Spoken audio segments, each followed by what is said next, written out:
Dan memang kalau ini ya, kalau bijinya itu awal sekali masak, itu daya kecamannya nggak tinggi. Tapi kalau dia itu kira-kira dari pemasakannya, kita kan nggak bisa mengintip biji itu. Kamu sudah masak fisiologis atau belum? Gitu. Cara pendekatannya adalah melihat pemasakan dari buah tersebut. Masuk akal kan? Nah, sebenarnya kalau itu masak fisiologis, berat keringnya itu sudah maksimum. Tapi kalau belum masak, belum maksimal. Tapi tadi kembali, ini yang saya alami, pendekatannya dengan melihat buah itu tidak bertambah ukurannya. Misalkan diameter buah, tinggi buah. Bagaimana kalau itu buah majemuk? Artinya buah itu berada dalam satu tongkol. Maka pendekatannya adalah dengan melihat diameter tongkol itu dan tinggi tongkolnya. Kalau itu dilihat diukur tiap minggu, tidak berubah, kita bisa mengatakan bahwa buah itu secara fisiologis sudah masak, dan kita berharap di dalam buah itu bijinya masak. Dan itu terjadi ya pada penelitiannya adik-adik S1. Namun ternyata kalau baru masak itu daya kecambah bijinya, persentif germinasnya itu masih rendah. Tapi kalau sudah seminggu, 2 minggu, 3 minggu dari ukuran maksimum itu persentif germinasnya naik. Itu yang kami alami. Dan mudah-mudahan dia mau menulis karena menjadi cantik gitu. Nah, ini mengingatkan kembali, tapi saya lupa saya ambilnya di buku sebelah mana.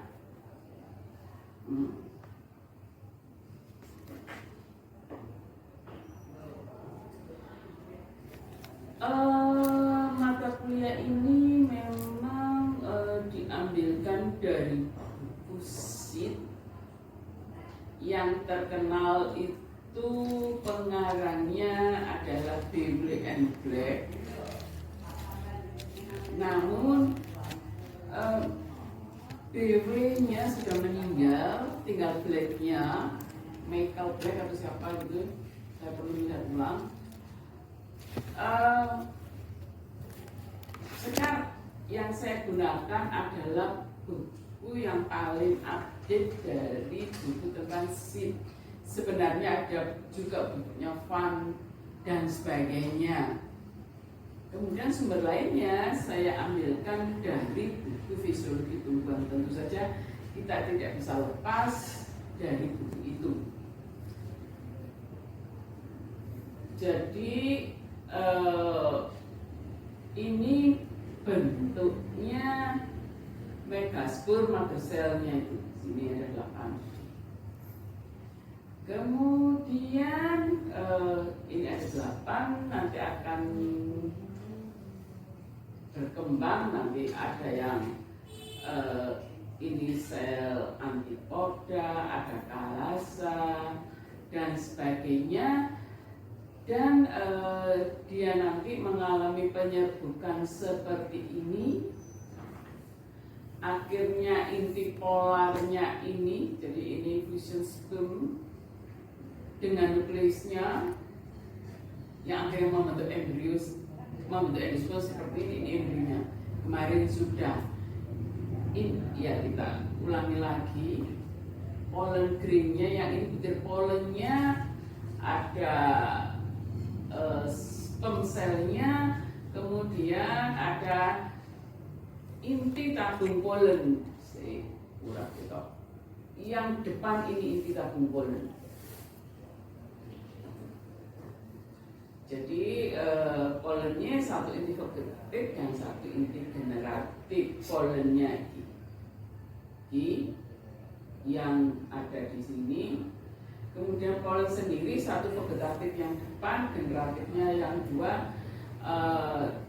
Satunya berfungsi dengan Excel, satunya berfungsi dengan inti kandung lembaga sekunder atau inti polar.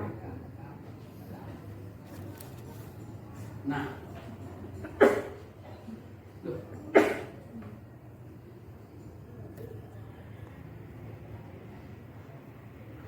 tentang fertilisasinya, polinasi selalu berhasil? Enggak juga. Karena apa? Tabung polennya kadang-kadang tidak berkembang. Kadang-kadang tabung polennya cuma berhenti sampai di sini. Tapi saya tidak menjelaskan, tidak ingin terlalu jauh.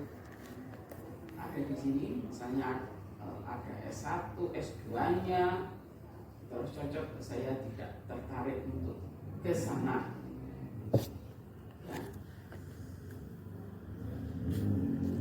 Jadi mekanisme morfologi dan fisiologi dikembangkan untuk meningkatkan atau membatasi polinasi. Nah, kadang-kadang memang bentuknya yang namanya ini stigmanya lebih tinggi dari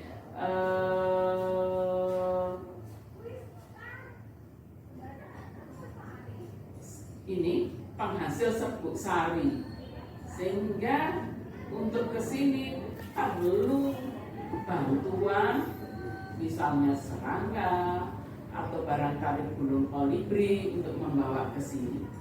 Jadi ada burung kolibri. Anak peserta tahu nggak burung kolibri? Sak gini, biasa. Ya. Jadi di sini self incompatibility, jadi tidak kompatibel antara polennya dan ini stigmanya itu, sehingga mencegah adanya fertilisasi, dan serbuk sarinya berasal dari kawin silang or crossing. Kemudian ada self compatibility, memang kompatibel. Nah, tujuan penyerbukan silang di sini untuk memperbaiki produktivitasnya, kemudian kualitasnya menjadi bagus, karakter pertumbuhan dipilih yang bagus. Kemudian yang ini yang terjadi pada saat pembentukan suspensor, dan ini terjadi pada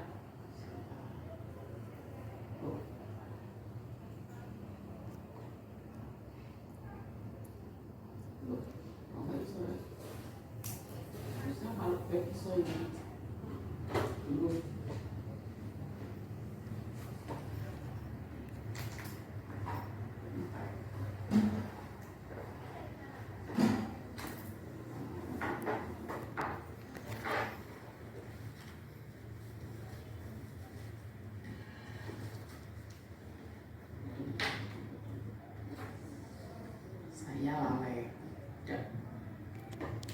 Ini itu adalah perkembangan dari biji pinus, karena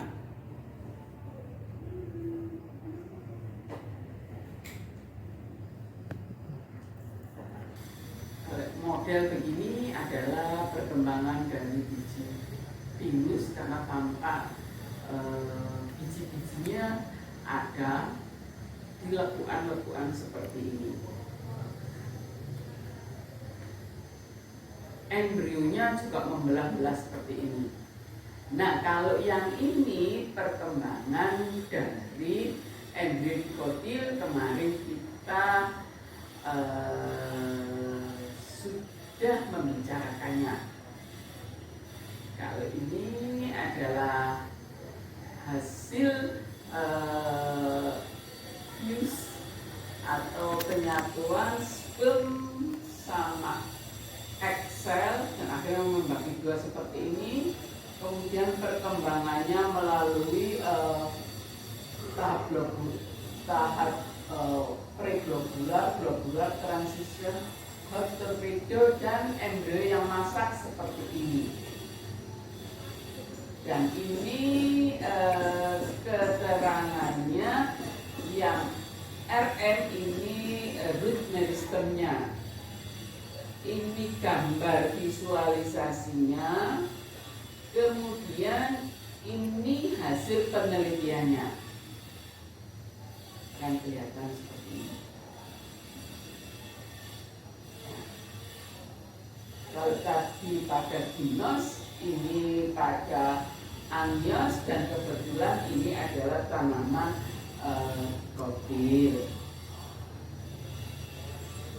Aksis, kemudian ada kotiledon, mesinnya ini kotiledon. Banyak sekali, maksud saya, ini banyak diceritakan di berbagai textbook tentang perkembangan embrio. Embrio berkembang dari sigut. Jadi kalau pada human, sperm cell sama ovum kita, mereka bertemu di tuba fallopian. Setelah dari sigut, dia akan turun ke dinding kalut kita. Kemudian mengalami perkembangan morula, blastula, gastrula, dan sebagainya. Tapi tanaman seperti ini embrionya.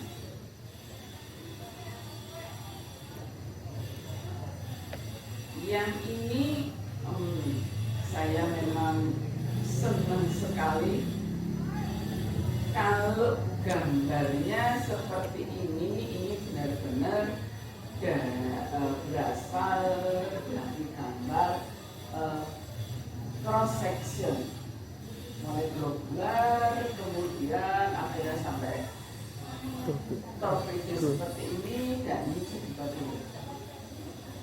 Ini suspensornya mula-mula panjang, makin pendek, dan suspensornya itu menyerap makanan dari endospermnya. Gambar lain tampak seperti ini.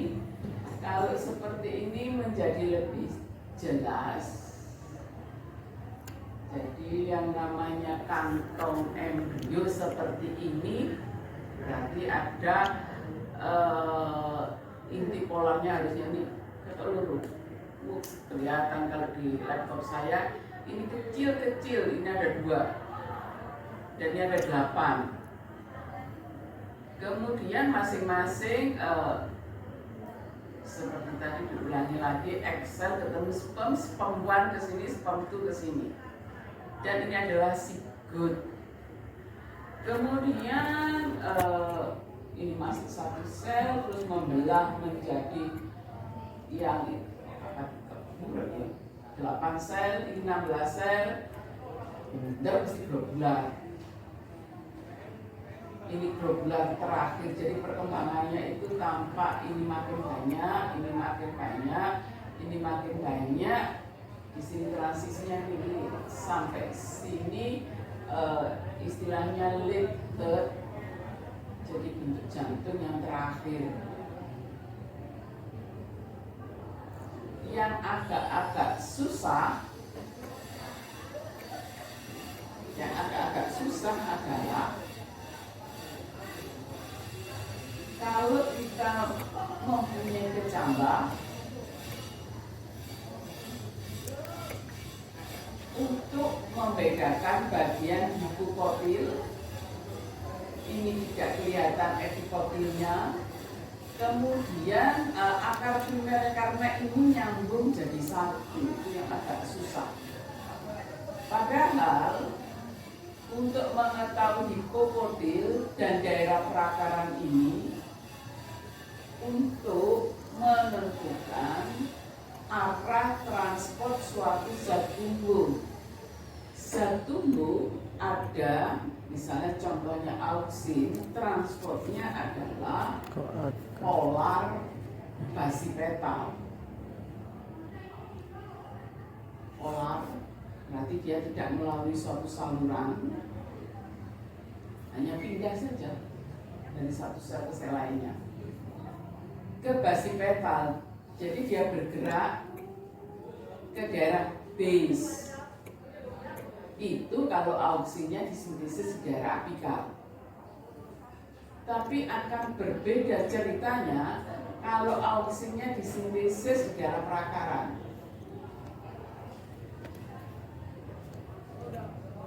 Kalau basipetal di sini bergerak ke bawah, tapi untuk daerah perakaran bukan bergerak ke bawah ke sini, tapi ke arah base, bergeraknya ke sana.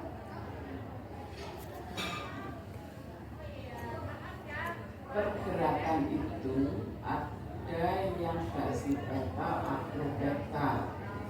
Kalau dilihat kecambah biasa, susah menentukan batasnya ini untuk dapat posisi base. Kalau di kayak putih begini, base-nya gimana? Padahal mereka bergeraknya beda. Kalau dari ini disintesisnya daerah meristematik, di apikal geraknya polar basipetal. Tapi kalau disintesisnya di sini geraknya akropetal. Sebentar, keliru. Geraknya ini dari sini ke sini. Tapi kalau ini bukan berarti ke sini itu geraknya, tapi dari sini ke sana. Kalau ke sini basipetal, gerak ke atas akropetal. Kalau disintesisnya di sini geraknya basipetal, kalau disintesisnya di sini geraknya akropetal. Ini agak susah. Ya nanti kita lihat sebentar. Nah, Arabidopsis merupakan tanaman yang populer untuk penelitian. Selain Medicago spesies, kalau saya dulu ignore, apa itu Medicago? Cuman yang saya ingat Medicago adalah tanaman legum. Jadi di sini endospermnya itu cuma belah intinya. Endosperm nuklei itu juga belah. Kemudian ini daerah kalasanya.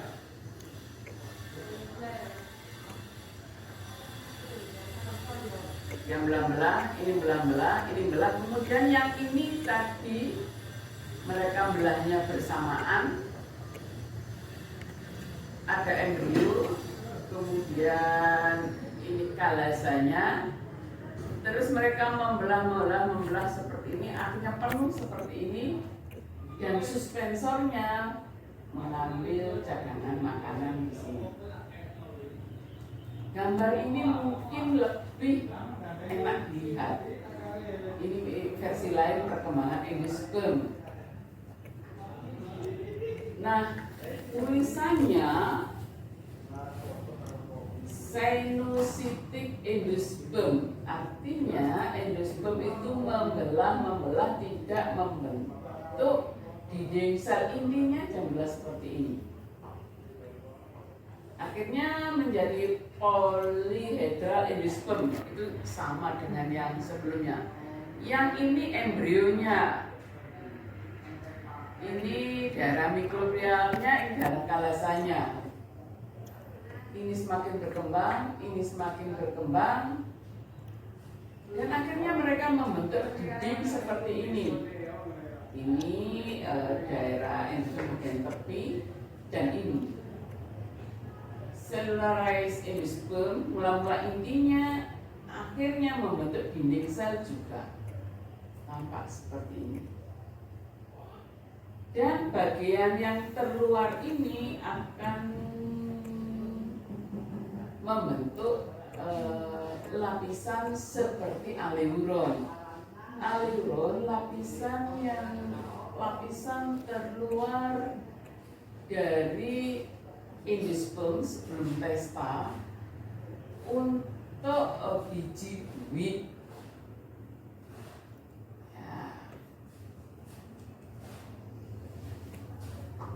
Nah, sekarang kita bicara testa atau kulit biji. Ini nucleusnya. Kemudian ini integumennya. Jadi integumen ada yang endo dan exo, dan luar dan dalam. Dan ini nanti akan berkembang seperti ini. Integumen kulit biji. Ini dinding ovarinya, ini megasporanya, dan gambar ovulanya tampak seperti ini. Nah, ini perkembangan testa atau kulit biji selama perkembangan biji dari Chinese cabbage. Ini strukturnya. Kemudian juga di sini ini perkembangan awal dari head stage selama embryogenesis. Kemudian ini terjadi deposisi cadangan makanannya. Cadangan makanan itu ada dua macam, ada di cotyledon atau di endosperm. Ada yang cotyledon dan endosperm, seperti yang kita bicarakan pada saat pertemuan pertama.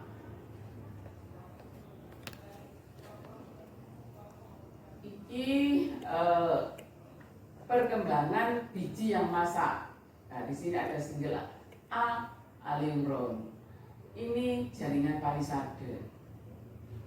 Seperti daun ada palisadenya. Kalau melihat begini kurang begitu menarik, dan saya mendapatkan gambar seperti ini. H0. Ceritanya saja dulu. Ini brassica. Kulitnya ada 4 layer L. 3 dari outer integumen, yang 1 jadi inner, yang outer 1 jadi subepidermal. Mungkin tebal karena ada mucilage, ada lendirnya. Yang 2 jadi subepidermal, merupakan sel parenkim. Ya, kadang-kadang ada yang berubah menjadi kolenkim, tapi saya tidak menemukan kalau jadi sklerenkim. Kita kan punya tipe parenkim, kolenkim, sklerenkim, tipe-tipe sel. Ya, ini 1 tambah 3, 4. Tapi ada juga yang jumlahnya 5 layer. Nanti kita lihat di slide berikutnya. Jadi berapa layernya kulit biji itu tergantung dari bijinya apa. Nah, kemudian ini kan 3 subepidermal, kadang-kadang mereka itu akan kepindah menjadi satu.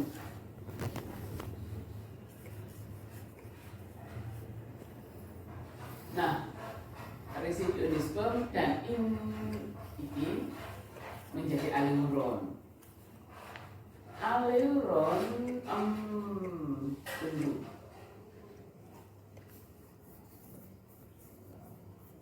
Aleuron ada biji barley, biji wheat, tempat sintesis de novo alpha amilase.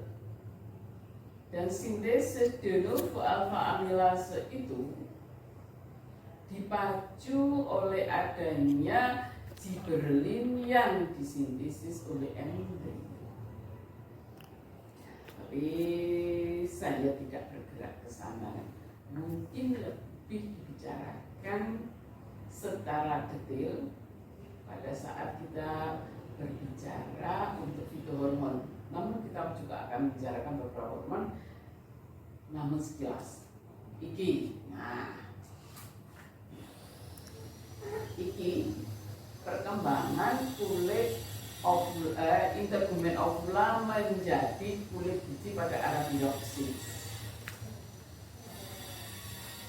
ES di sini ini biji secara utuh sebelum fertilisasi. Maksudnya sebelum ini bahasa Inggrisnya prior fertilization. Prior itu just before. Jadi hampir mendekati fertilisasi.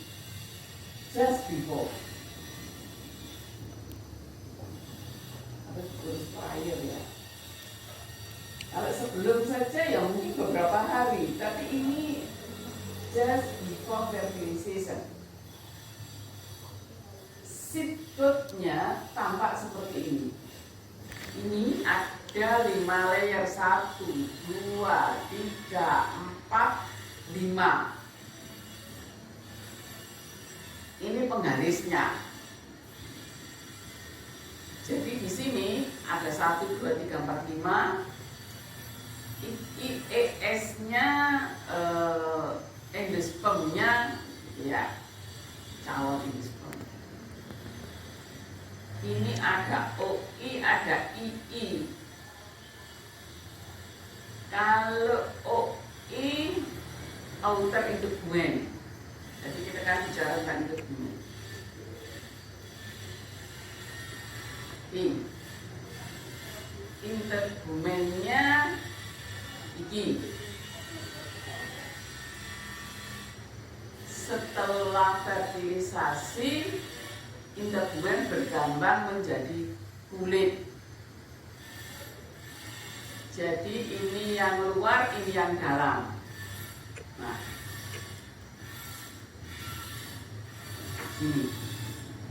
ini karena tanamannya kecil Arabidopsis itu, maka perkembangan endospermnya sudah mulai kelihatan 5 hari setelah fertilisasi. Ini prior, ini 5 hari.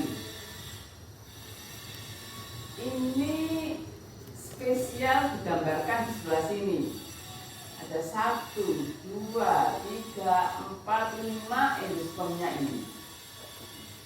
3, 4, 5 itu ini salah. Ini saya copy aja. Ini adalah iyalah yang luar itu outer, yang dalam inner. Tak copy itu kata apa? Gue ngaku salah. Kemudian ternyata kalau kita melihat biji kalau masih muda sekali berwarna hijau. Berarti di situ ada kloroplasnya. Di dalam kloroplasnya, kalau ini dilihat bulat-bulatnya ini, itu ada padinya, ada stafnya. Kloroplas berada di dalam stroma. Tunggu. Padi berada di dalam stroma kloroplas, bukan berada di membran kloroplas. Tapi ngaku salah ya Bu. Sih, ngaku salah ya. Saya kok. Sih. Inner.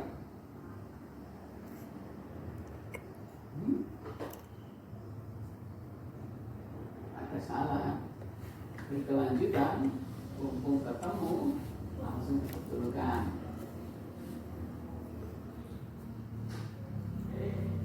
Nah, kemudian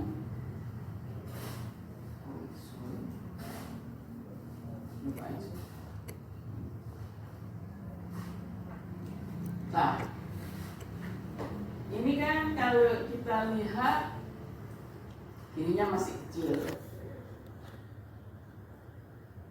Kemudian ini kulitnya masih seperti ini, masih berwarna hijau.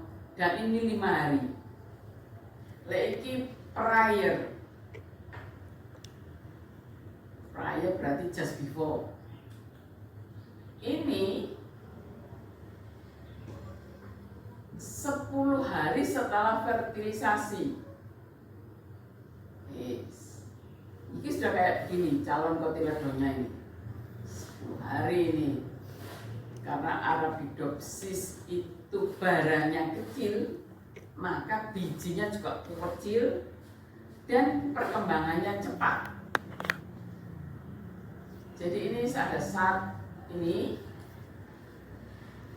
individual selnya ini terdiferensiasi dan terspesialisasi. Ini di bagian apoplasnya, ini sel epidermis.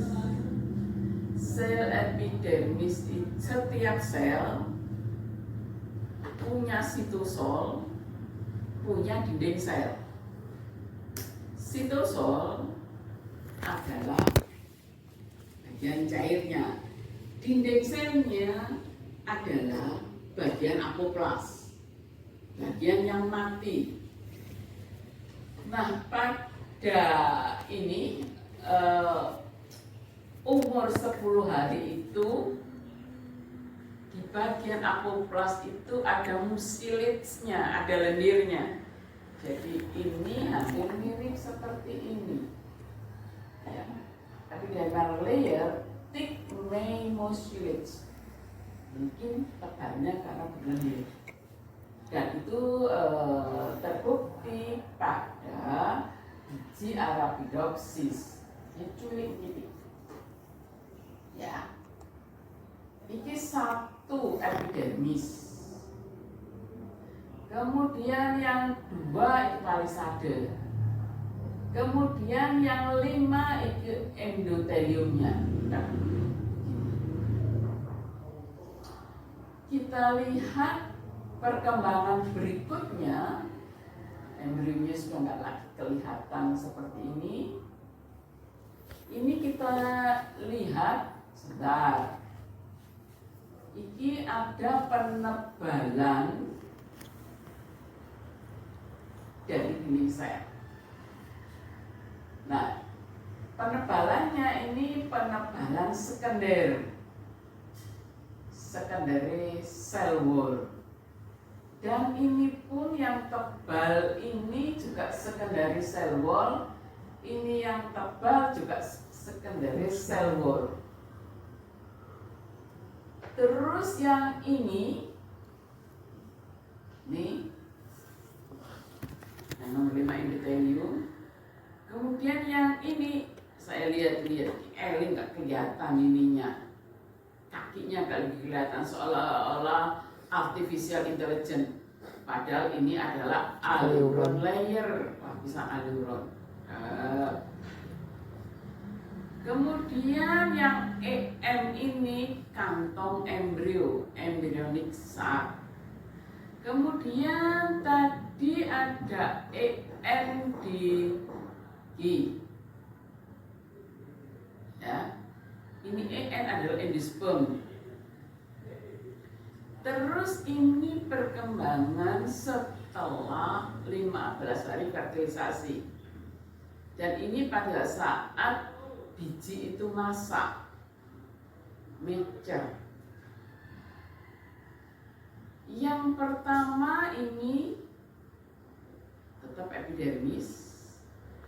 Kemudian ini 2-5 menyatu menjadi kolumella.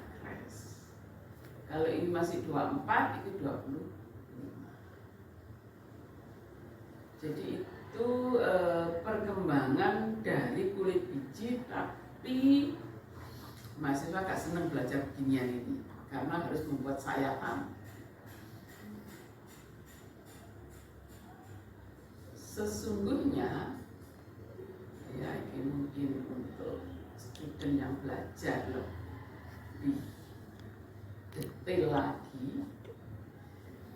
Kalau untuk tanaman subjek saya tertarik itu mungkin kulit bijinya itu bisa dilihat pada saat buahnya masih hijau, buahnya berubah kuning dan buahnya berubah merah.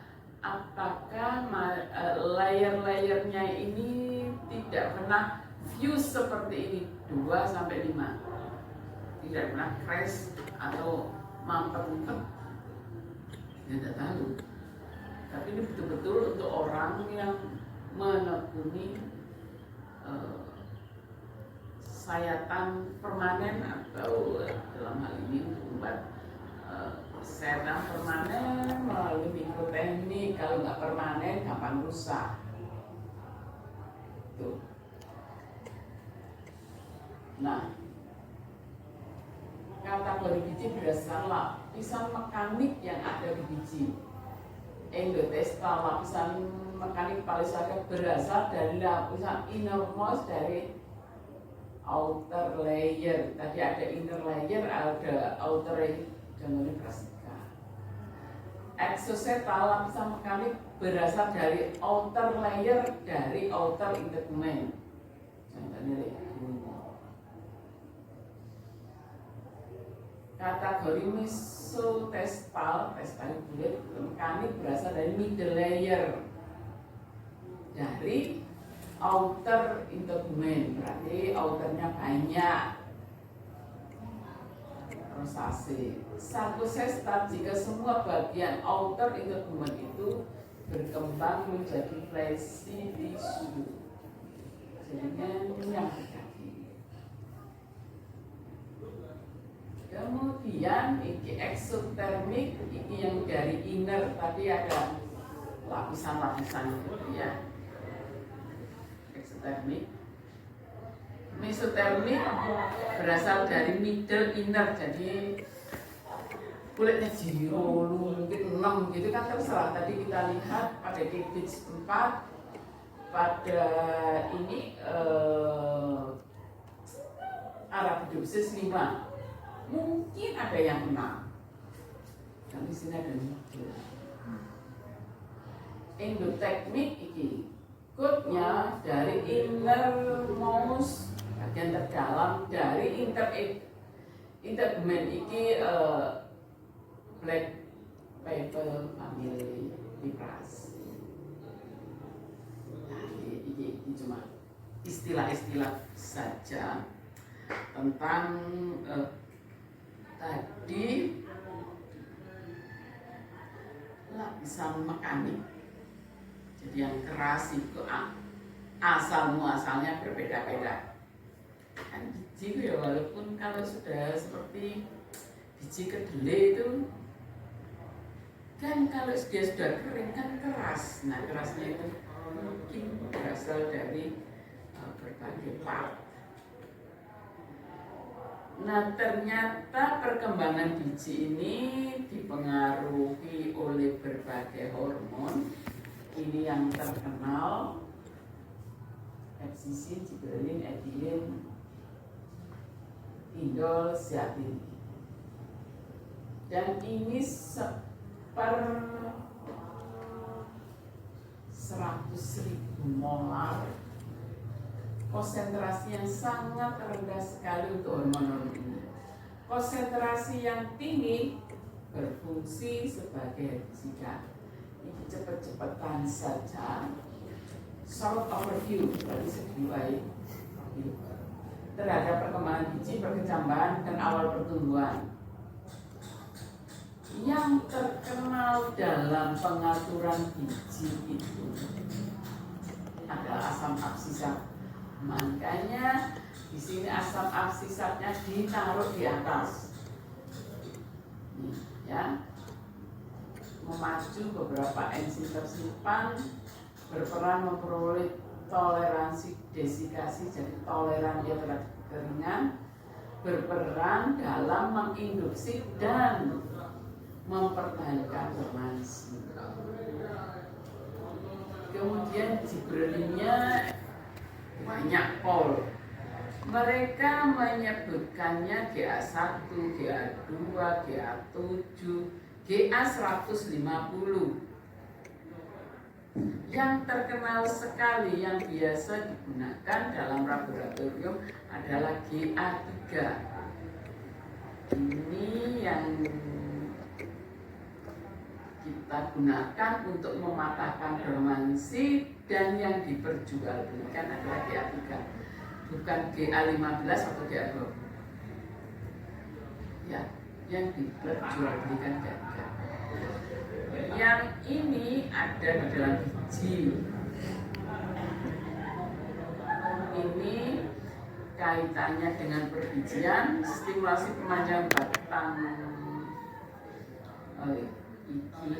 G yang D deket-deketan aja dengan cara promosi pembelahan dan pemanjangan. Kalau tadi menginisiasi dan mempertahankan dormansi oleh asam absisat, GA berpengaruh di sebaliknya, yaitu menginduksi perkecambahan. Kemudian menginduksi produksi alfa amilase. Di sini saya tidak detail menyebutkan bagaimana alfa amilase atau beta amilase itu menguraikan cadangan makanan. Hanya saja saya itu nanti rasanya lebih bijaksana kalau kita membicarakannya pada saat kita berbicara fitohormon. Yang jelas alfa amilase dan beta amilase itu fungsinya untuk menguraikan cadangan padi. Kalau ini efek lainnya yaitu menginduksi buah padi. Nah, ini auksin ya, untuk pemanjangan sel, untuk memacu ini sel lateral, memediasi binding, ini mengatur pola pembentukan dalam embryogenesis, mungkin terkait cell elongation. Sitokinin ini. Nah, biji tidak berkecambah kalau tidak ada pembelahan sel yang ini menimbulkan sitokinin. Dan ini salah satu bentuk yang terkenal yang terjadi secara alamiah adalah zeatin, etilin. Nah, kalau tadi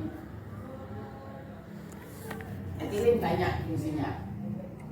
Yang terkait dengan biji yaitu memecahkan dormansi biji. Seperti peran dari giberelin, tapi beda mekanisme. Kalau giberelin lebih ke arah enzimatis, kalau ini arahnya lain.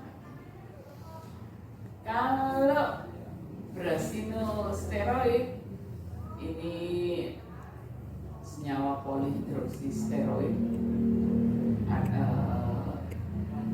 Struktur senyawanya seperti steroid. Ada cincin A, B, C, D yang fuse. Ini hampir sama dengan auksin, stimulasi serotonin berpengaruh terhadap hipotrophisme, kemudian resisten terhadap stres. Ini jasmonat, nah ini dia punya peran. Jasmonat itu terutama berfungsi sebagai molekul signaling terhadap, maksudnya sinyalnya itu memacu pertahanan terhadap adanya misalnya patogen involve production defense protein. Jadi dia memberi sinyal menghasilkan protein yang combat terhadap patogen.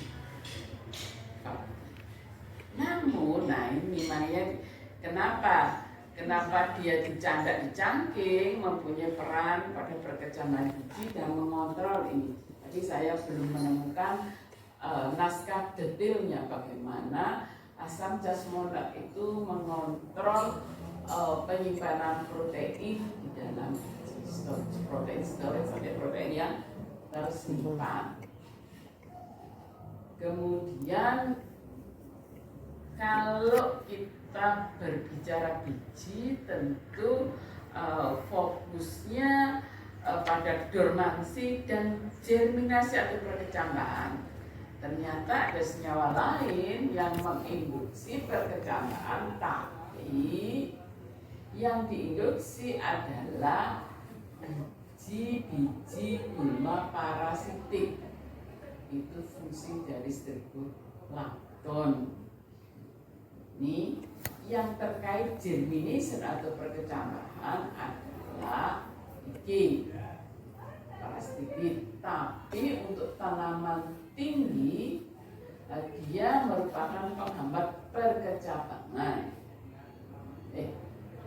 Menghambat percabangan dan perannya dalam mengontrol arsitektur daun yang baru. Kemudian streptolakton itu berperanan untuk percabangan dari jamu. Ini strukturnya streptolakton. Ada lagi yang karikin ini pun kenapa menjadi kecangking, karena dia mendorong perkecambahan biji pada kondisi yang ekstrim raw, jadi sangat rendah sekali. Kemudian rilis dormansi, artinya dia mematahkan dormansi, mengatur perkecambahan, dan seedling establishment. Ini pekerjaannya si karikin dan ditemukannya pada asam dan ekstrak material yang terbakar. Jadi yang disebutkan tadi terkait dengan biji, entah dormansi maupun perkecambahannya, walaupun ini kalau diceritakan detailnya banyak. Nah, polar artinya ada pemisahan, ada polaritas. Kalau sebentar, nah kalian masih ingat tentang suatu senyawa itu berikatan. Mereka berikatan suatu senyawa dan senyawa lain atau suatu unsur lain karena ada ikatan ionik. Berarti ada muatan positif dan negatif. Contohnya NaCl. Contohnya beberapa protein ada yang bermuatan positif dan negatif. Kemudian ada ikatan hidrofobik. Kalian ingat struktur sekunder protein itu ada yang beta peptid gini, tek atau bentuknya muter kayak gini. Itu struktur sekunder. Mereka nggak ambiar karena antara pada saat dia muter begini ada ikatan hidrogennya. Ya. Kemudian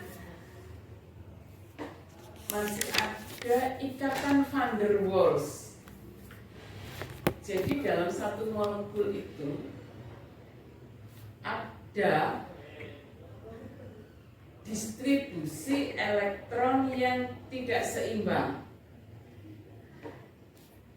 Jadi antara yang kurang elektron dan lebih banyak elektron itu terjadi pendekatan. Dengan kata lain ada polaritas distribusi elektron. Nah ini embrio polaritas seperti ini. Ya. Nah ternyata untuk perkembangan embrio itu diatur secara genetik dan studinya melalui mutan. Artinya sengaja dimutasi.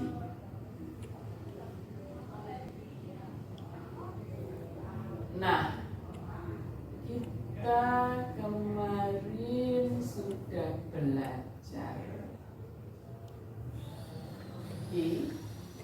si miring-miring begini, ini adalah gen. Gennya begini, NP-lab. Fenotipnya, bentuknya, kalau dia dibuat cacat pin 1, ternyata kotiledonnya yang cacat. Pin diketahui sebagai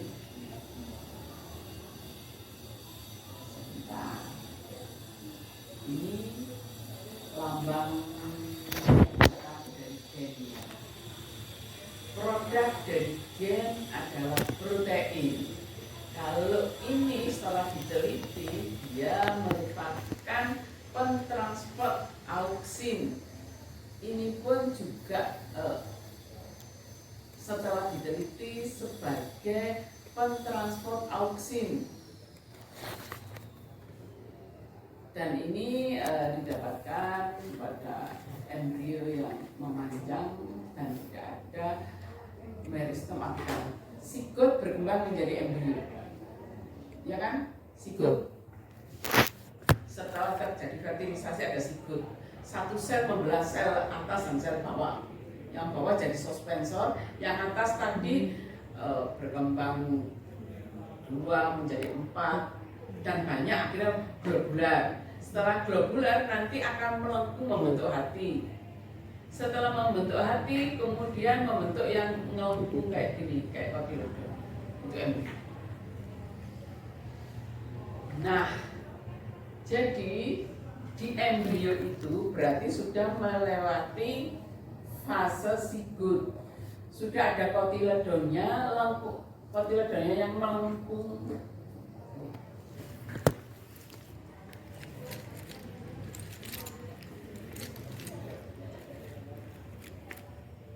Amun sikle.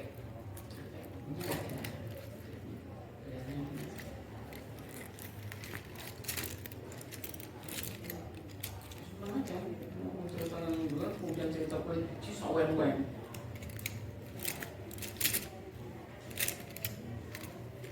Lanjut.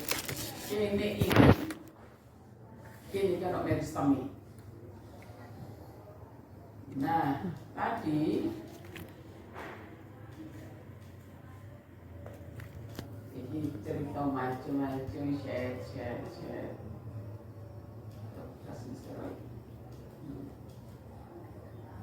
Nah, iya, tidak ada silakan.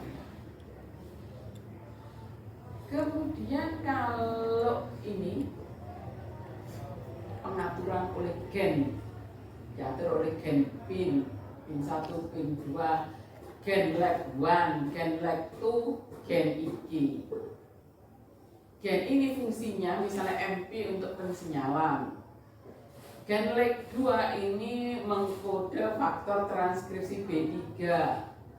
Gen leg 1 itu faktor transkripsi yang nempel di CAAT box. Untuk transkripsi perlu promoter.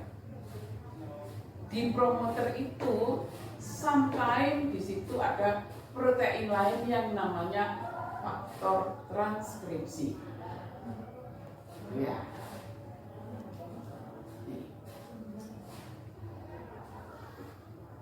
Embryogenesis, ini pembentukan embrio. Pembentukan embrio terbagi dari awal, tengah, akhir. Ini ngomongin nggak last tapi late.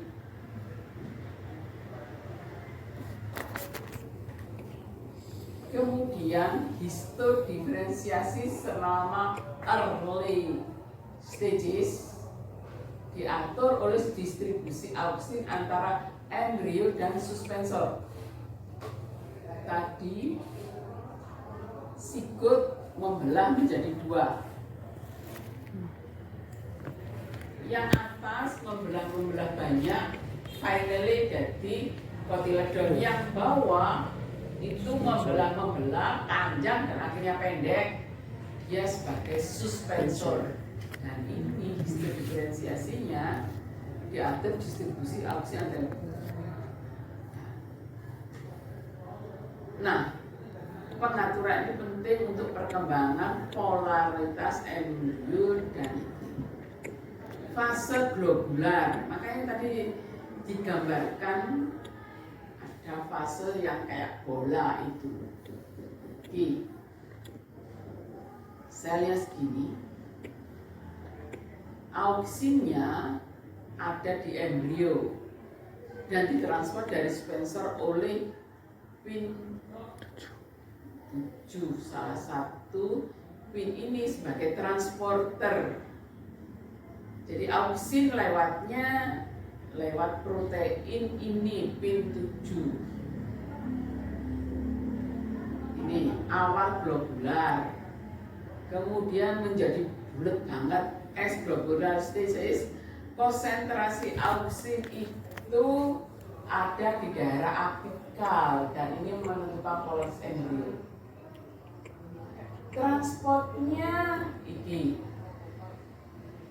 pin 1 ini protein. Ada protein lain yang namanya pin 4 ini untuk jerawat auksin. Dan bagian ini adalah bagian teratas dari sel suspensor. Masih ingat ya suspensornya tadi? Kembali ke sojo, mari. Nah, ini contoh biji. Ini adalah kalau agak miring masih dulu. Biji medicago ini sampai ke sini ini 44 hari setelah fertilisasi, 12, 16 dan sebagainya. Ya. Nah, tahapannya embryogenesis berarti harus jeruk biji, ya kan? Kemudian ada fase pengisian biji. Ada fase maturasi akhir hari ke-28 sampai yang dekat 40. Kemudian ada fase karena dia berupa kolom, istilahnya kalau biji seperti ini ada di fase pot abscission, berarti potnya itu sudah mulai gitu ya, membentuk zona pembatas. Coba diperhatikan. Saya menjadi enak melihatnya itu pada saat ini dikasih warna merah, ini dikasih warna biru. Warna biru menunjukkan berat kering. Warna merah menunjukkan kandungan air. Jadi biji itu awalnya basah dan lama-lama tingkat basahnya turun. Ini gambarnya. Nah, masuk akal. Terus biji itu kekeringannya basah ya nggak kering ya, tapi lama-lama berat keringnya naik pada saat pot excision, dan ini dari bentuknya. Ini dry wave-nya, ini water content-nya. Jadi nanti para peserta sebaiknya kalau membuat beginian ini dikasih color. Ya memang sih ini dibentuknya kadang-kadang kan ini kotak-kotak, ini bundar-bundar, tapi menjadi lebih menarik kalau diberi color dan ininya dikasih code colornya. Dan kira-kira ada dua gini saja. Ini yang satu menggambarkan ini sebelah mana ya? Kalau saya melihat dua gambar begini, ini ono keterangan, ini ono keterangan. Yang ini sebenarnya mau menjelaskan yang ini kan? Atau yang ini menjelaskan yang ini kan? Tapi begitu diberi color, kelihatan. Airnya makin lama makin turun. Pada saat pengisian biji masih tinggi. Pada pemasakan akhir, bukan early, pada pot excision ini karena dia legum, kemudian berat keringnya naik. Terus, nah, hal yang lain lagi di sini ada toleransi desikasi. Yang ini ada longevity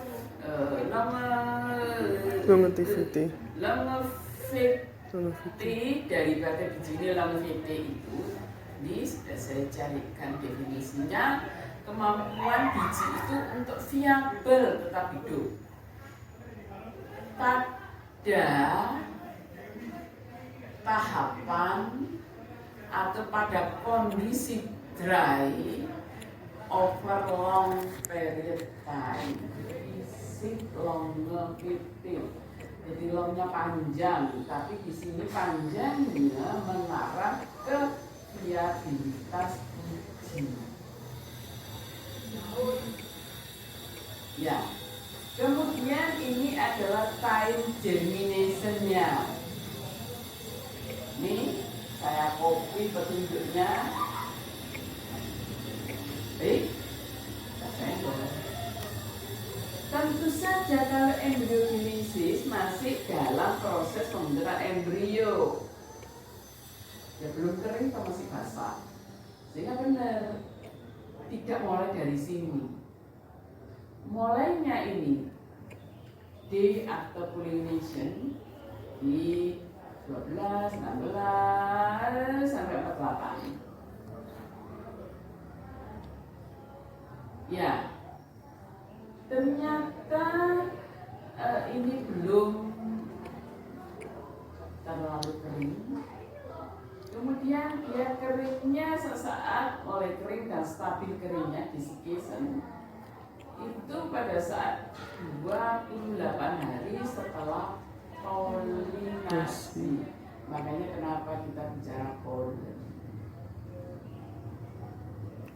di mana pollen ada di kepala antera.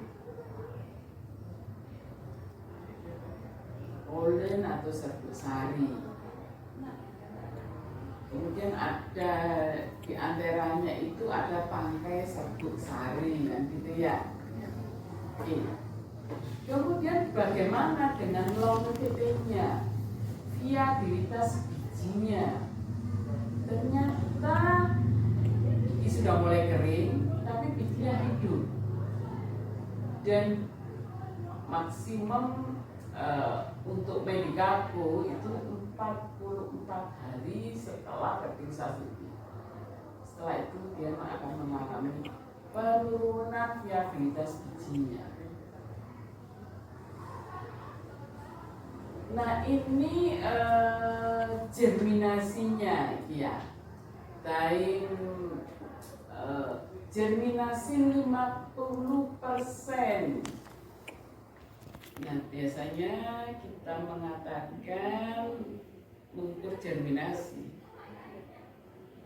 kita tentukan saja 50%, 60% itu untuk melihat uniformity dari germination 50. Segini ya, pada saat dia mulai kering, awal kering di 28 setelah polinasi sudah mampu berkecambah.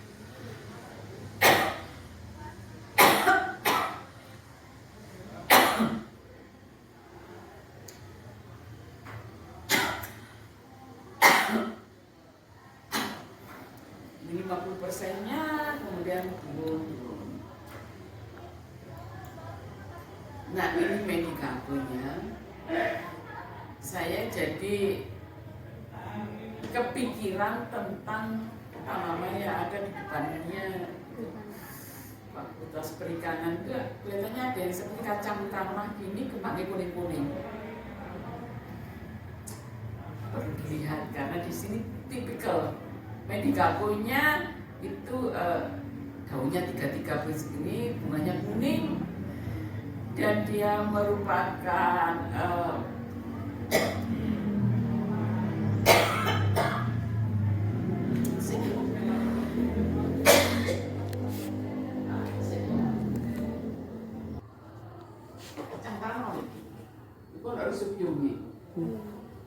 saya punya kacang Arab. Kalian mau kaji itu kan oleh putih-putih kayak gitu, kacang Arab. Sebentar. Apa ya masalah ini ya? Penyakitnya si Ascosaccharide. Nah kacang Arab itu kalau ditanam dan akarnya digali, bintil akarnya itu enggak hanya bunder-bunder. Kadang-kadang bintil akarnya itu seperti semanggi.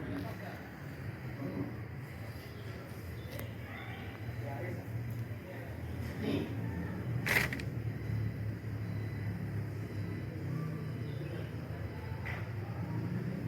Ada ini sedikit menyinggung germination percambahan.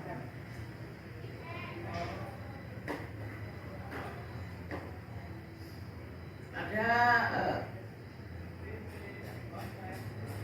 jagung tertentu itu selagi masih di dalam potnya atau di dalam bonggolnya bercambah precusius.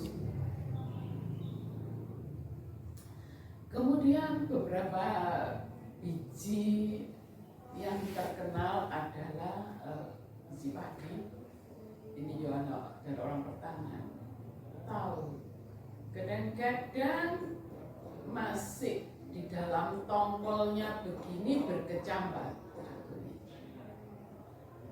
Istilahnya pre-harvest sprouting atau viviparity germination. Yang ini terkenalnya kurang asam absisat. Jadi asam absisat itu mencegah biji itu untuk berkecambah secara awal. Iki melon itu loh, aku mata saya aja yang nggak kelihatan. Ya. Melon pun kadang-kadang juga berkecambah seperti ini, viviparity germination.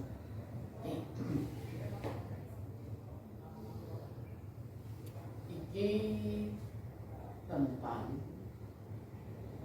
seed development, germination, early seedling growth. Apa yang terjadi pembelahan, pemanjangan, kemudian penguraian cadangan makanan, riset cadangan, peletakan, kemudian metabolisme, tidak toleran kering, ini juga tidak toleran. Kemudian ada biji quiescent, biji yang resting itu, dormansi, perbaikan metabolisme. Berarti kalau sudah di sini mulai berkecambah. Ini pemanjangan sel, pembelahan sel. Kalau itu berarti resep itu penyimpanan, kalau ini penguraian. Jadi ini selama perkembangan itu apa yang terjadi? Ada histodifferentiation, ada maturation, ada desiccation, ada betul-betul dry.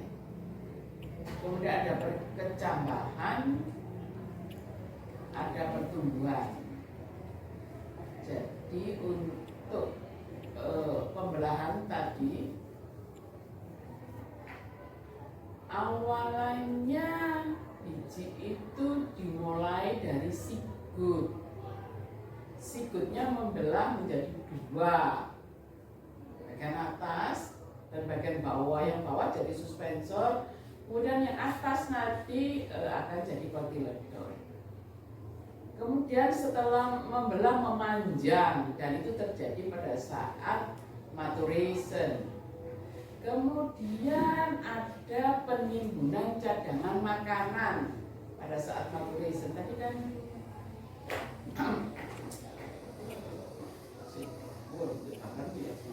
penimbunan cadangan makanan. Kemudian pada saat desiccation ini metabolismenya tidak pesat. Kemudian apa yang terjadi pada saat tidak toleran kering? Pada saat ini. Sekarang saya ini kan lagi basah-basahnya kan.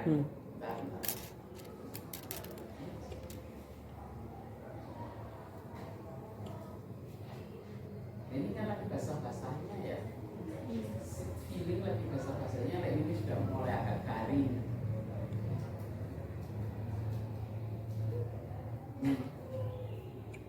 Kemudian tadi ada desiccation, otomatis DE menjadi toleran. Ya. Kemudian pada saat berkecambah dan tumbuh, saja dia tidak bisa, namanya tumbuh itu harus basah ya. Karena ini tahap germination, berkecambahan.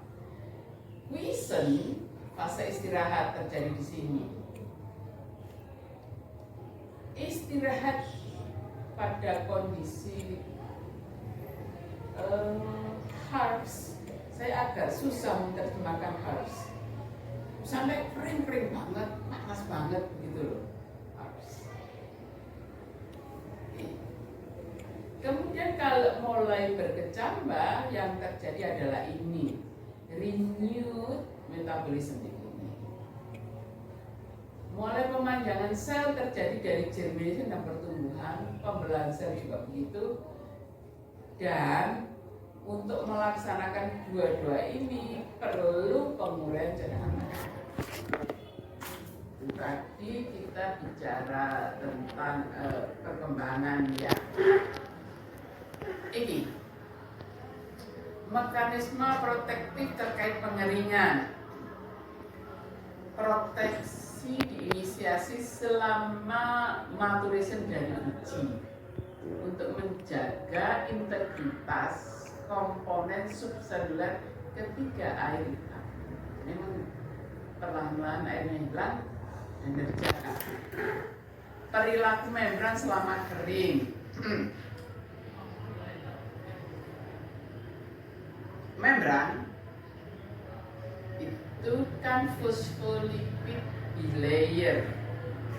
fosfolipid ada bagian hidrofilik, ada bagian hidrofobik. Ingat nggak? Sini suka bakso sikile loro. Ada bagian yang kontrol bakso itu suka air. Yang ini asam lemaknya itu nggak suka air, hidrofobik. Ini maksudnya. Jadi kalau kering kepalanya sembunyikan, saya tidak punya bahasa Indonesia yang baik, inward ke dalam. Dan asam lemaknya bergerak ke alam luar membentuk misel. Ya kan, kepalanya kontrol Pak Suri di jero, sikile di joko. Itu yang terjadi selama pengeringan. Terus jaringan jika kering sekali membentuk sekali terjadi misel akan membentuk susun heksagonal. Nah, ini saya tambahkan istilah biji yang kering. Biasanya embrionya berada dalam situasi glassy state. Glassy state, keadaan glass, seperti gelas, sesuatu yang amorf, metastable. Metastable state menyerupai sesuatu yang padat. Brittle materialnya padat tapi remah. Mempertahankan disorder and physical property, jadi sifat tidak teraturnya, juga ada sesuatu yang bersifat fisikal dari liquid state. Nah, liquid state-nya punya karakter seperti ini.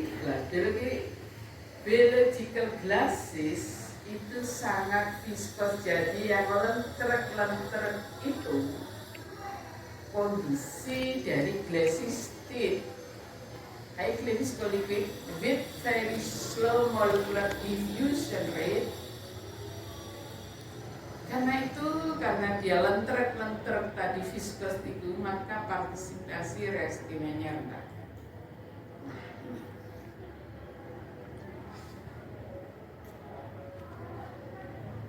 Protein itu punya struktur 3 dimensi, ya. Jadi strukturnya entah gepeng bunter begini.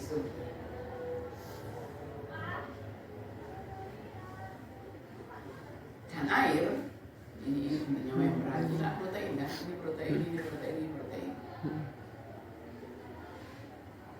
Itu nanti. Sorry. Ini adalah fosfolipid karena saya tidak menggambar, tidak menyebutkan adanya protein integral dan protein perifer. Ya. Air mempertahankan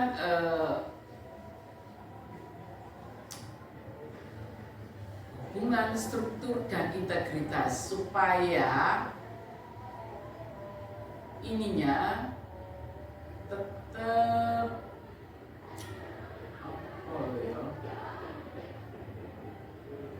tetap basah, ya. Nah, pada saat kita berbicara membran ada istilah amplifiers. Jadi bentuk amplifiers ini bentuk asosiasi antara molekul hidrofobik dan molekul hidrofilik yang bergerak dari sitoplasma, bikinan sitoplasma, ya, ke daerah membran lipid atau protein bagian hidrofobik. Protein yang bentuknya ini atau bentuknya saya sebutkan membuat protein seperti ini supaya kelihatan protein tidak selalu bunder. Ya. Oke.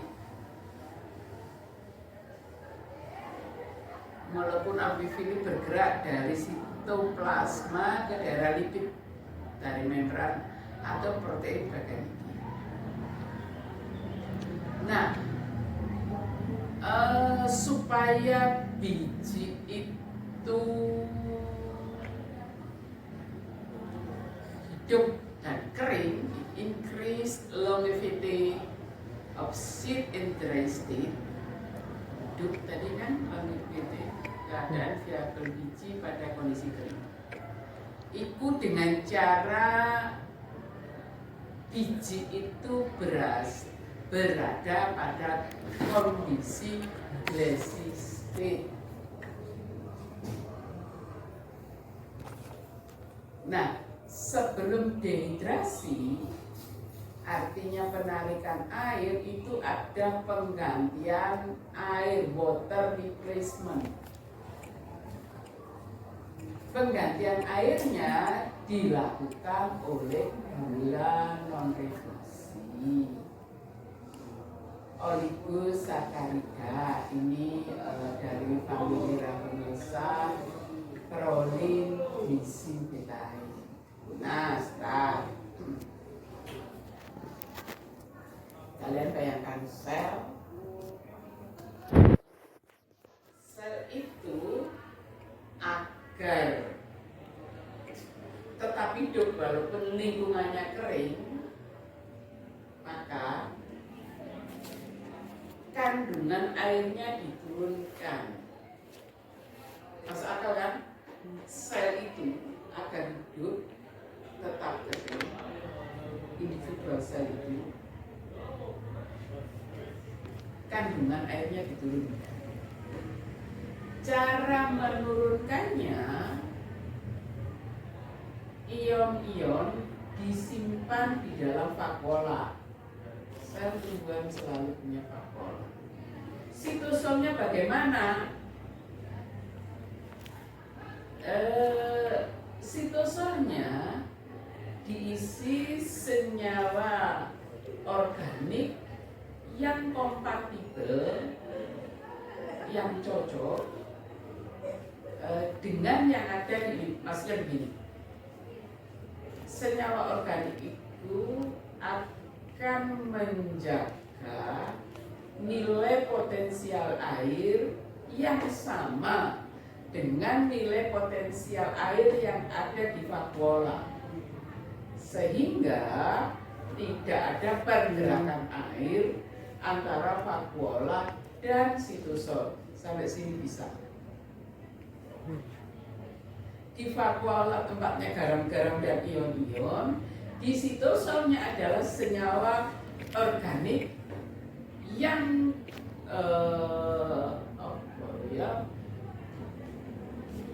yang bisa menahan kekeringan. Itu prolin, lisin, betaine. Ini senyawa-senyawa ini berasosiasi dengan gugus fungsional hidrofili. Ini bahan-bahan yang ada di sitosol dan molekul-molekul amfifilik ini ditambah ini berarti ranahnya ada di membran. Fungsinya untuk mempertahankan integritas struktur sel itu pada sistem kering.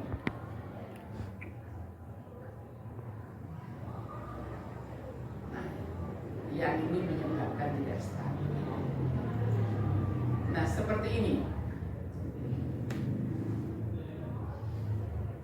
Upaya mempertahankan struktur dan integritas saat desikasi. Makanya tadi membentuk misal seperti ini, kepalanya dari dalam. Kalau ini banyak air, ini sedikit air, ini kurang air pada saat kondisinya glassy. Di membran seperti high viscosity.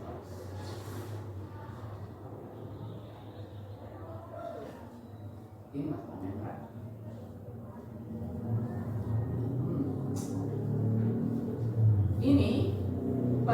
perilaku ini, sebentar, ini untuk yang toleran, ini yang sensitif. Yang toleran seiso lah begini-begini, masih ada jaraknya lah. Kemudian ini yang sensitif jadi red gitu, ya. Di desikasi apa yang terjadi? Perolehan toleransi desikasi melibatkan berbagai proses metabolik. Selama perolehan toleransi desikasi, sel embrio itu berada di glycine state.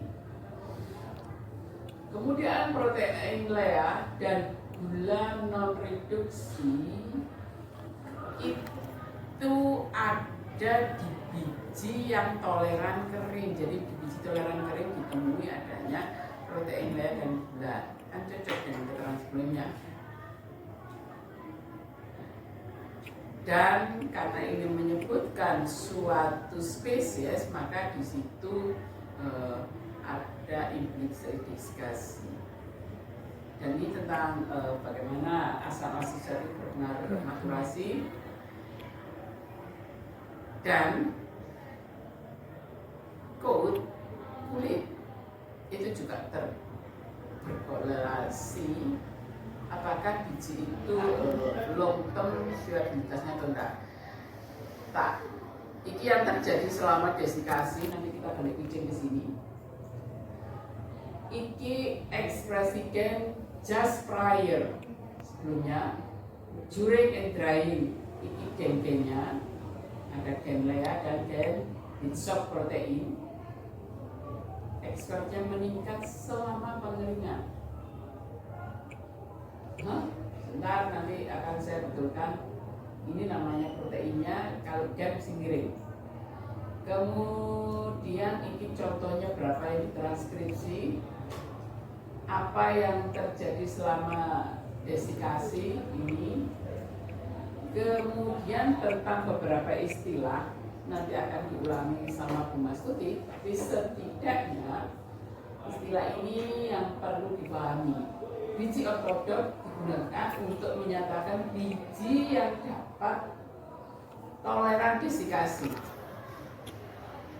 dan bisa disimpan pada kondisi kering untuk berbagai lama simpan tergantung spesiesnya. Nama lainnya biji ortodok itu desikation toleran. Ya, dia menjadi ini generatif pada saat itu. Recalcitrant. Ini biji yang lepas dari tanaman, ya, dari maknya begitu, tanaman induknya dengan relatif higher content dan aktif metabolisme recalcitrant. Biji basah, recalcitrant biji basah itu ya dikecambahkan, nggak usah dikeringkan. Dan biji recalcitrant itu mengalami kemunduran tergantung penarikan airnya dan tidak bisa survive. Contoh biji recalcitrant mango dan avocado. Jadi biji kira kena disimpan, di sini kan kayak sampai turun karena dia mengalami deteriorasi. Seberapa banyak kemundurannya tergantung kehilangan airnya, dehidrasi. Iya, istilahnya gitu. Rilis dari plant dengan relatif high content and activity. Kalau ini CJ, toleran kering, jika biji miring misalnya, Terus ada istilah quiescent. Quiescent itu suspend tertunda. Jadi ada biji quiescent, embrio tertunda, atau biji itu istirahat. It involve factors in seed itself tergantung yang menempatkan dia pada kondisi istirahat. Quiescent embryo will resume growth at any time upon exposure to favorable conditions. Jadi biji quiescent, embrionya yang quiescent, dia kalau kondisi menguntungkan, quiescent itu istirahat. Dia tidak dorman, cuman karena kondisi tidak menguntungkan, nggak mau berkecambah, jadi biji tetap inaktif. Dia kalau menguntungkan, tapi dormansi itu strategi. Selama ini ada harsh condition, kondisi yang sangat tidak menguntungkan, terlalu panas, terlalu kering, seperti itu. Iki perkembangan bijinya itu tadi ada fase 1, 2, 3. Kemudian coba dilihat ada istilah physiological maturity. Nampaknya saya harus ini fresh weight, dry weight. Iki water content tadi ya. Kalau sudah mendekati mature seperti ini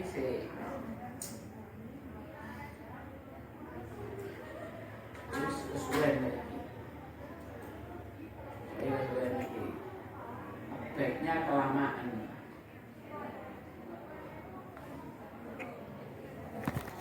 Nih, ya.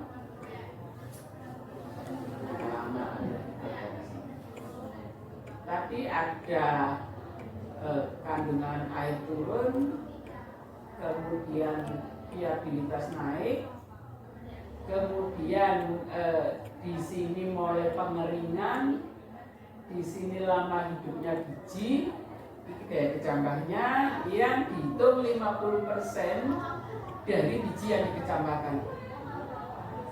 Seyore mari yo ya praktikumnya yo, enak wis. Saya silakan Kak itu. Nah, ini sama saja tadi ada fase 1, 2, 3. Ini dry weight, ini water content. Kemudian ini fresh weight. Ini 1 histodiferensiasi. Iki pengisian biji. Ini pemasakan.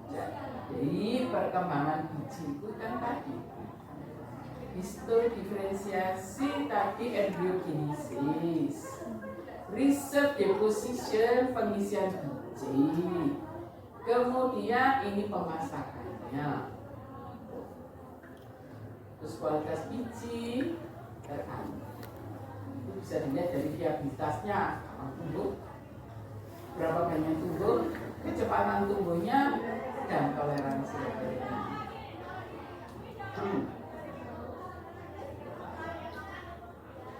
Iki ada istilah physiological maturity atau mass maturity, jadi PM itu sama dengan ini. Ada physiological maturity atau ini mass maturity atau physiological maturity. Jadi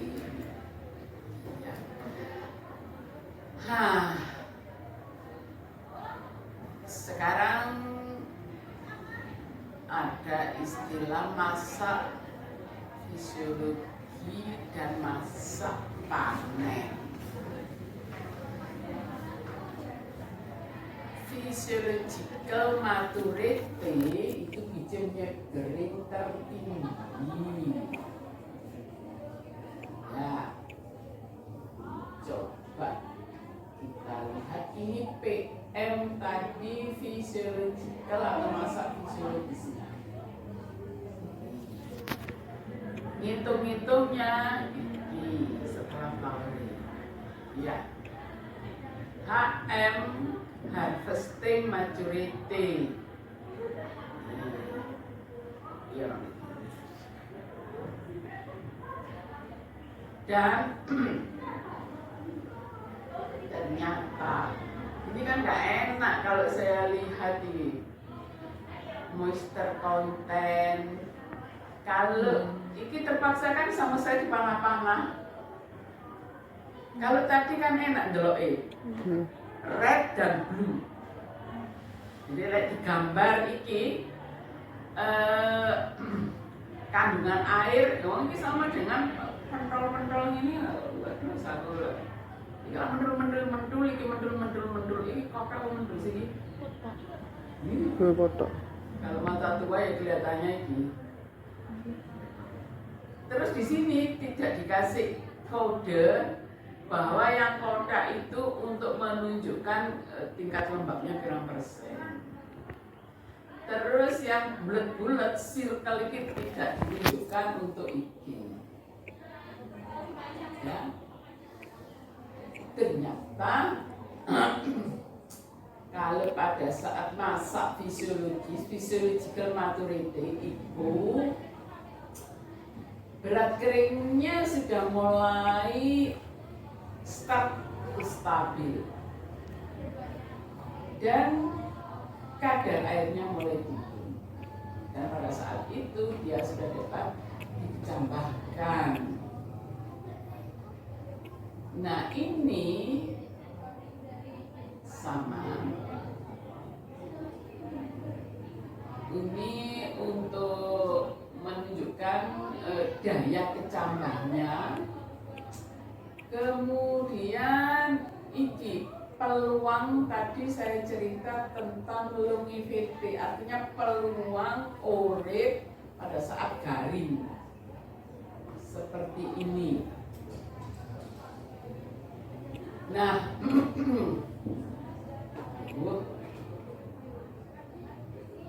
iki kondisi basah, iki kondisi kering. Ini waktu setelah flowering. Kalau tadi istilahnya tidak flowering tapi setelah fertilization. Berarti dari pemakaian istilah ini saya ambil aslinya memang menunjukkan dari dua sumber yang berbeda. Dari cara menyampaikan, dari cara membuat gambar. Ini adalah periode harvest maturity. Ya, ini kering, kemudian daya kecambahnya itu kalau di berat keringnya belum naik, artinya begitu. Berarti bijinya masih hijau-hijau cilik. Tapi kalau bijinya sudah meningkat volumenya, berarti sudah jauh dari fertilisasinya. Tapi walaupun demikian, kalau lihat dari daya kecambahnya ya lumayan, cukup tinggi. Sahnya segini, berat keringnya segini. Nah, ini tentang masa fisiologis dan masa panen. Nah, kualitas gizi tadi sudah.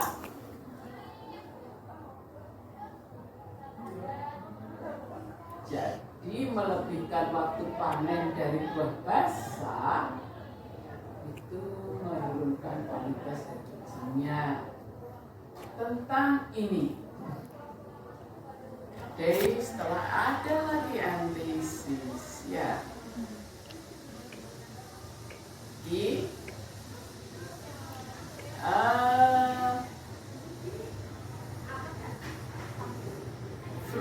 netting. Jadi ini tentang kualitas biji.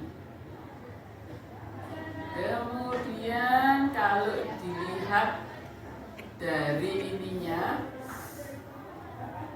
loose in maxmelon berarti biji yang ada di maxmelon as enclosing fruit ripen and decay. Fruit netting, namanya melon, kulitnya ada nettingnya. Netting, ya, fruit netting membentuk jala-jalanya itu, kecamannya ya naik. Pada saat dia bisa dimakan, ini dalam case melon, bijinya berkualitas.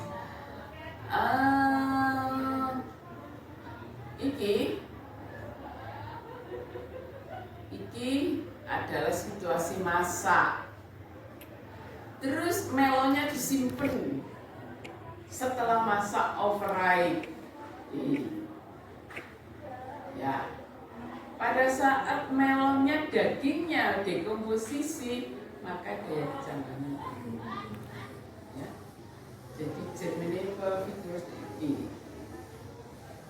Jadi biji yang berkualitas itu maksimum pada saat buah itu ripen.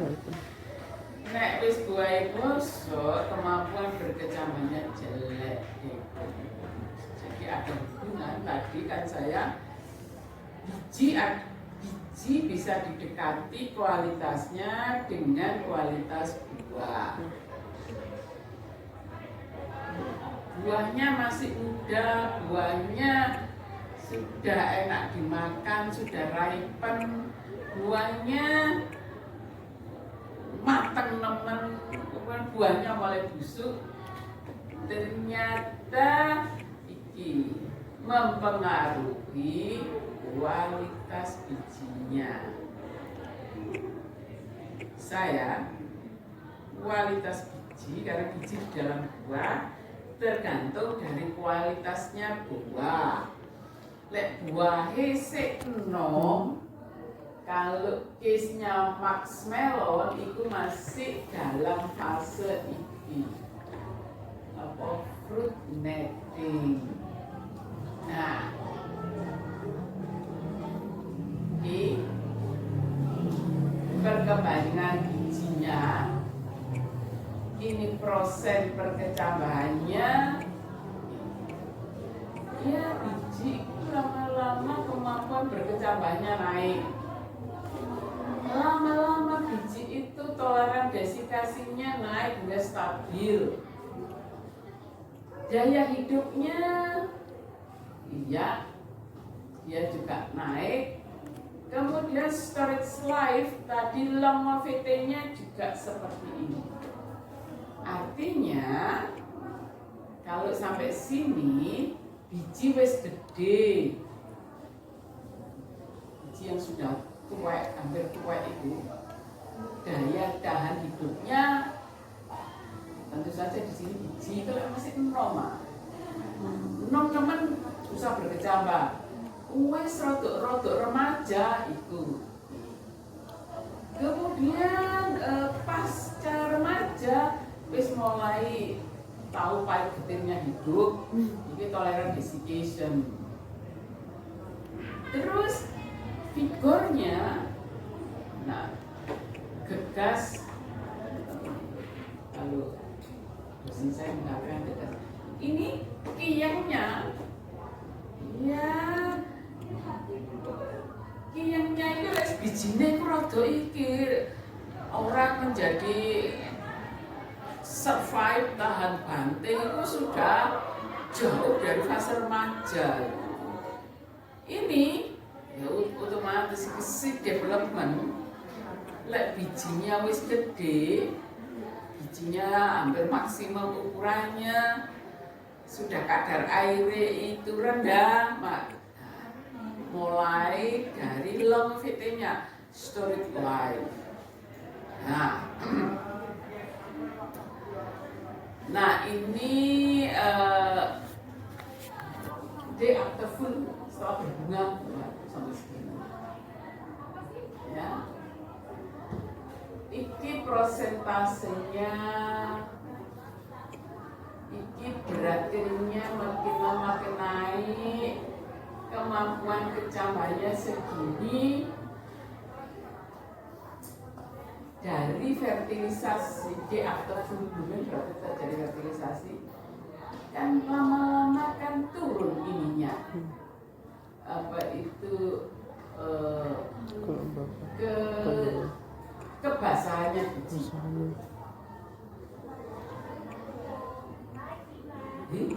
Iki legum ini legum dia beda ya ampun yang dekat dengan peningkatan yield dicegah dengan lows dan biji.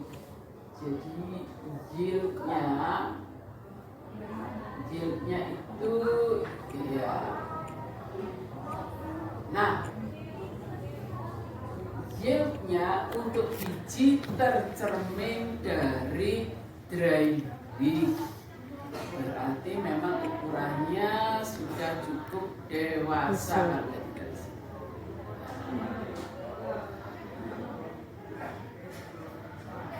Oke.